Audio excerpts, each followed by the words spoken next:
Good week of preparation so far. We're excited to get out here. It's a really good team, as we already alluded to, and so they're able to score points in bunches, and we got to be ready to go. So I'll open it up from there.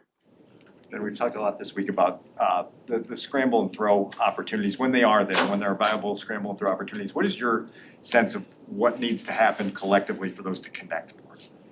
Well, we have scramble rules, and going into the bye week, we reassessed what that looked like, and we didn't feel like our route runners were as disciplined as we wanted them to be in terms of executing those scramble rules. And so that's step number one, is getting open down the field. And I think we've seen improvement there from those route runners over the last couple of weeks. I think there was one in particular last week that I was really happy to see how a couple of those guys to the side of the scramble reacted, and it's what we want. It's what we're coaching. Next step is we just got to hook up on some of them.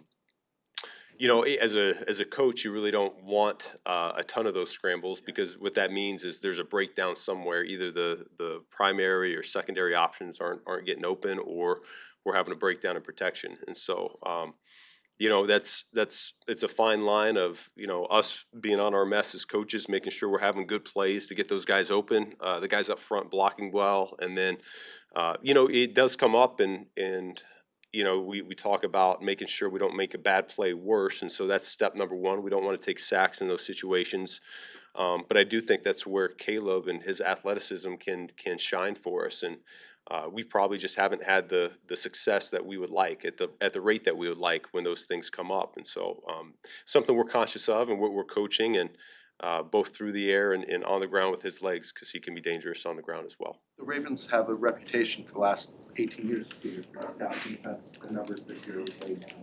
And when you're looking at going, how do you kind of weigh, okay, we know what these guys can be capable of with kind of what they've done? Yeah, that's why I look back at last year, because it was a little bit of the same story for them, where they didn't start off the season, first half of the season, quite like they wanted to, and then second half of the year, I mean, they tightened up and they were playing Raven defense of old.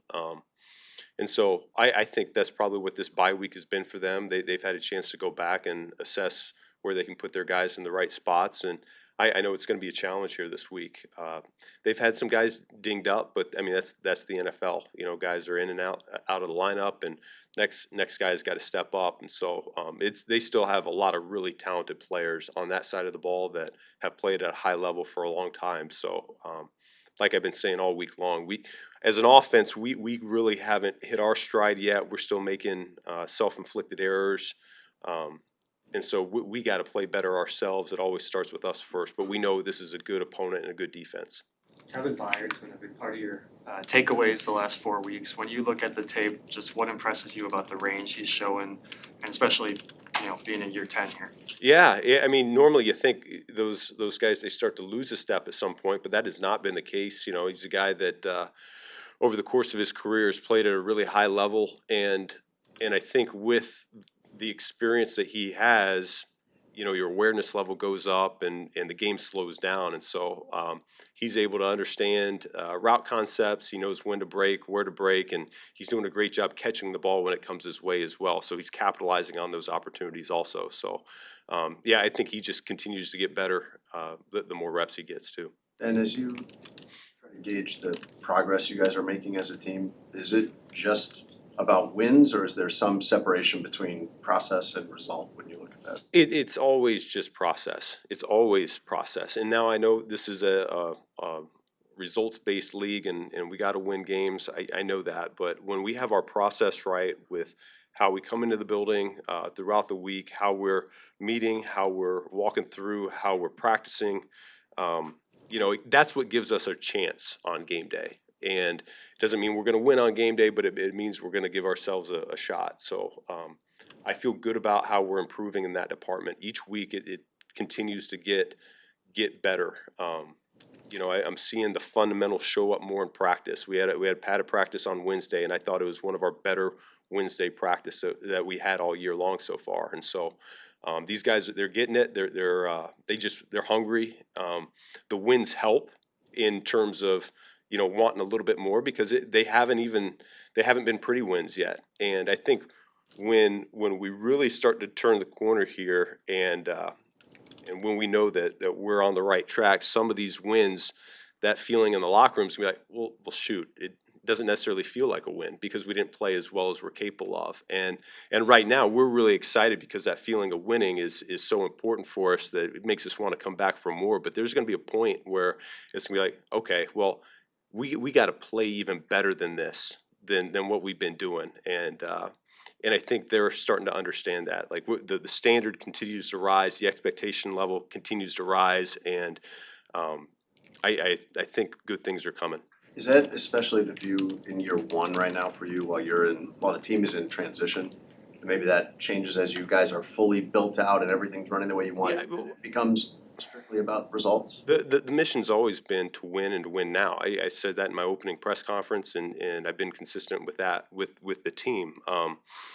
And so yeah, that's the end all be all. That's what we're going out there to do.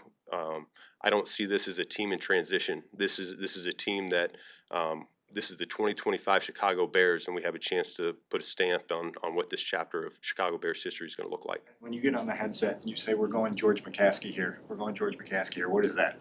That was a short yardage play that week, and so it ended up being Roshan's carry. I think it ended up being a pretty good one for us. What's the inspiration for the name there? What, is it formation related? Is It it? was a boss play, so it's a boss scheme on our wide zone, and so I felt like that was probably appropriately named. And if I can ask the rallying cry post game, the good, better, best. So what was the inspiration for you behind that? Because it's kind of catching on in Chicago with the wins. Yeah.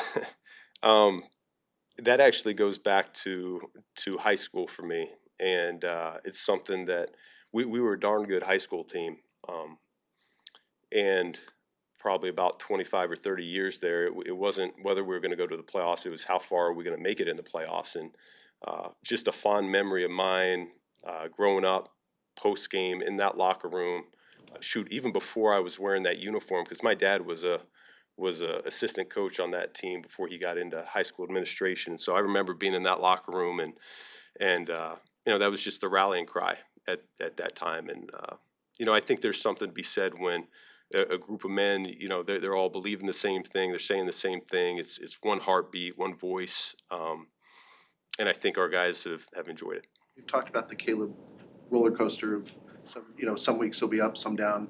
Last 4-week pass rating 142, 73, 98, 61.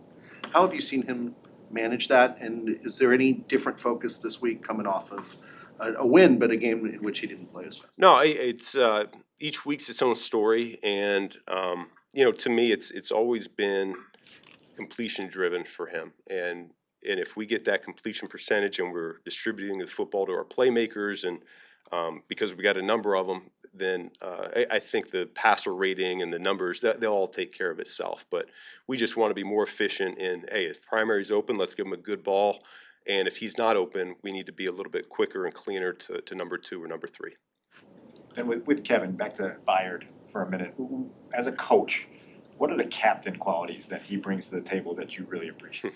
I think he exemplifies all of it, which means we have toughness, we have physicality, we have poise, everything that we're looking for in the team, he is as a player. And I think the best thing is he's got the respect of his teammates. Those guys, they voted him captain for a reason. They acknowledge the high level with which he has not only played the game in the past, but he's currently playing the game now. When he talks, they listen, and he has a clear vision of what good football looks like. He wants that here in Chicago. When things aren't right, he's not afraid to voice his opinion and make sure that we get back on the right track. He challenges his teammates, and yet he's still uplifting and he supports them as well. And so I could go on and on and on about that particular player. I think we've got a number of guys like that, but he's at the top of the list on this team of guys that we want to exemplify. You said earlier this week that both Cole and Tyreek were day to day, week to week. Has that changed? Is there any thought to IR for either guy? No. Yep, still be day to day, week to week. You heard about the hot dog thing with you taking your shirt off? That's been mentioned. It's a little disturbing. Why would we want to see that? Any comment? No, why do you assume I'd have, Are you interested in feeding people? Well, yeah, I am. yeah, do you I'm a not man want of the people to eat, Ben? I'm a man of the people, so time will tell. Well, actions speak louder than words. Yeah, that's right. Can you tell us now if you're ruling anybody out for Sunday? I probably could, yeah. May, We'll find out in a couple hours though, won't we? I guess we will, yeah. We will. Appreciate you guys. Thank you, Ben.